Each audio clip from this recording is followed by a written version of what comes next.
Greetings everyone, and welcome to a brand new episode of All Things Lambda. Again, without facecam because of time constraint. The community show that didn't have an episode last week because its host and producer was stuck between a couple of goats.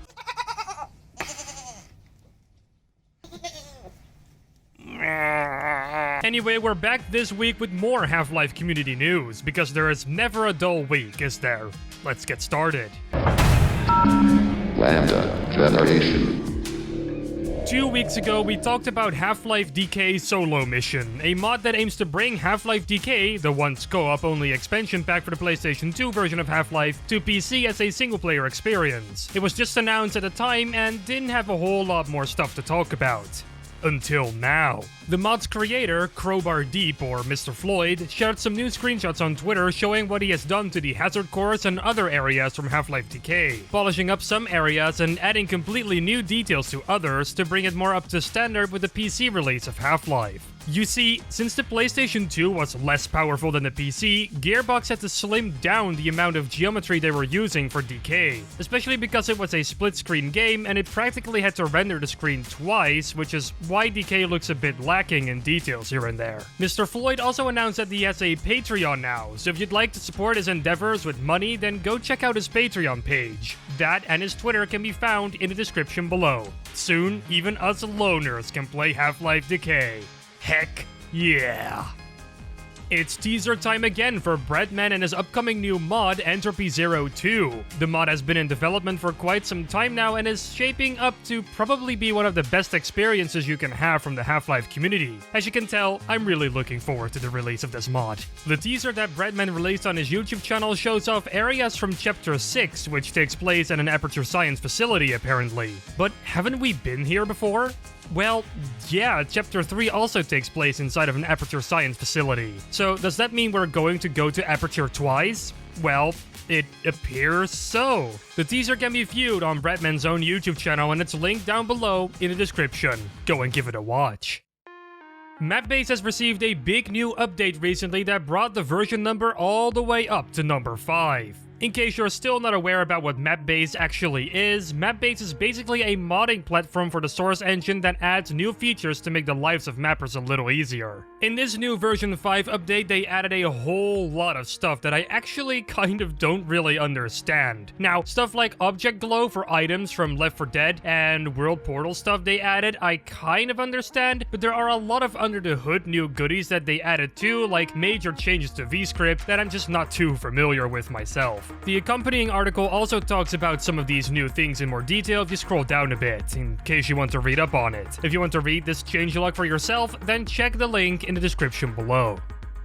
VaultMaps is back with another Half-Life Alyx mapping competition, and this time, Alyx is trapped. Yep, basically you gotta make a map this time that is centered around escaping a trap. This can be anything from a bear trap to a massive prison escape.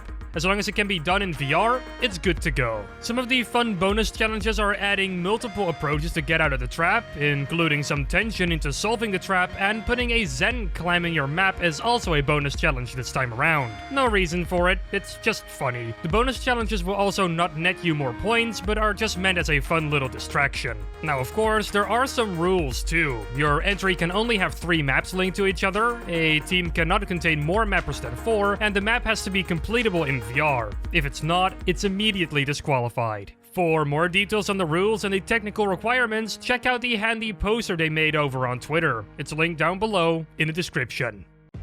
Now, we all know that Half-Life 2 Returns Ravenholm, the Half-Life 2 episode that Arcane Studios was working on, looked really cool. It would have been awesome if it actually released, but unfortunately, it never did. However, this doesn't have to be the case forever, because a petition is floating around right now on change.org that's basically petitioning for the release of a build of Return to Ravenholm so that hungry Half-Life players like ourselves can finally play this. And it's on the right track of being fully signed. It still needs quite a bit of signatures, but it's getting there. Now, what's going to happen when the petition gets signed can't be predicted. Maybe Valve or Arcane or Bethesda that will respond and give us something that we want, or maybe they'll disappoint us by saying it'll never see the light of day, or maybe they won't say anything at all and they'll just completely ignore Petition. That can happen too. Anyway, a signed petition is better than absolutely nothing, so if you ever want to see Return to Ravenholm released in some form, then go ahead and sign the petition. It's linked in the description below.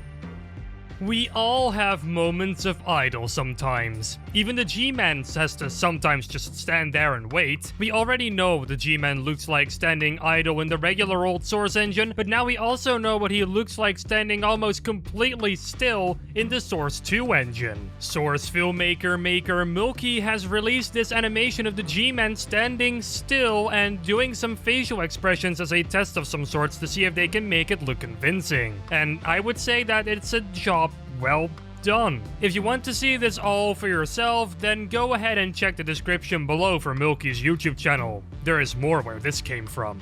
Normally, I would segue into the social media pages, but this week, I'm not really feeling it, so I'm just going to beat the door down and tell you to go follow us on social media for more Half-Life related stuff. Our Discord server is pretty cool too, and if it's your sort of thing, go and join it. My YouTube channel and Twitter are both also linked in the description. I post lots of cool stuff on there, so go check that out too. Especially my YouTube channel might be something for you. And with that, I'm going to end episode 105 of All Things Lambda. I hope you find it a hoot again this week. We'll be back next week with more community news, but in the meantime, don't forget to subscribe and to ring that bell icon so you'll never miss another episode. Salutations, and take care.